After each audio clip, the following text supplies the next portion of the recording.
On the morning of my sister's wedding, I dressed carefully, full of excitement and a little nervous energy. She had been planning this day for months, and though family tensions always lingered in the background, I wanted it to be perfect for her. I started my car and began the drive toward the venue, rehearsing in my head the words of support I would give her before the ceremony. Halfway through the drive, my phone buzzed with a message from our parents. Curious, I glanced at the screen. The message was short and sharp. Asterisk, turn back now. Don't come to the wedding. Asterisk. At first, I thought it was a mistake. Why would they send something so cruel on such an important day? I pulled over, my heart racing. I read the message again, certain my eyes were deceiving me. But no, the words were still there. Confusion turned into dread.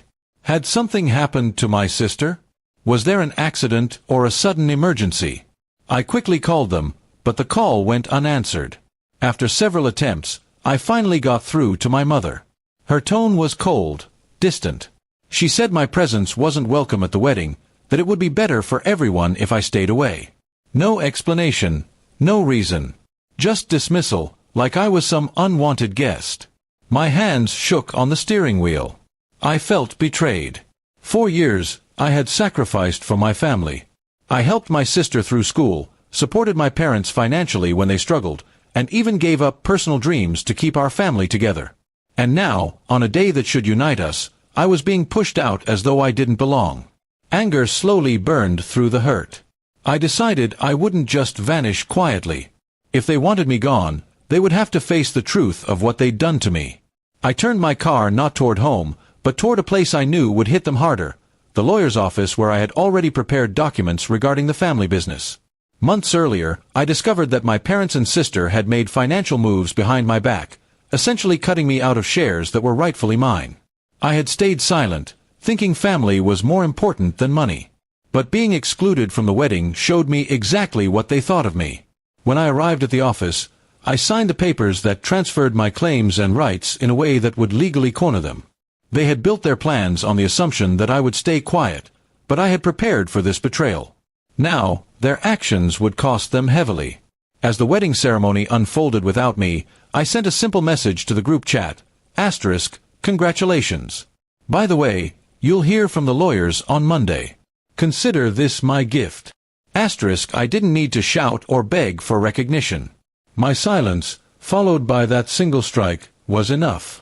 I imagined the shock on their faces, the whispers that would follow during the reception. People would ask where I was, and eventually, the truth would come out, not about why I missed the wedding, but about the greed and cruelty they had hidden behind smiles and decorations. Sitting alone that evening, I thought about my sister. I still loved her, but love couldn't erase betrayal. She had chosen to cut me out of the most important day of her life, and with that choice, she had aligned herself with those who saw me as disposable. The revenge wasn't about destroying them, it was about reclaiming my dignity.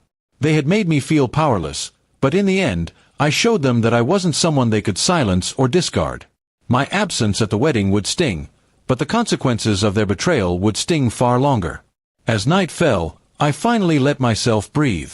I realized that sometimes family is not the people you're born to, but the people who truly value you. I had wasted years trying to earn their approval, and that day freed me from the cycle. In the end, the wedding became a symbol, not of unity, but of division. And while they celebrated under lights and music, I walked away with peace, knowing I had taken back control of my life. Revenge hadn't been my plan, but their cruelty had left me no choice. From that day forward, I decided I would no longer chase a family that didn't want me.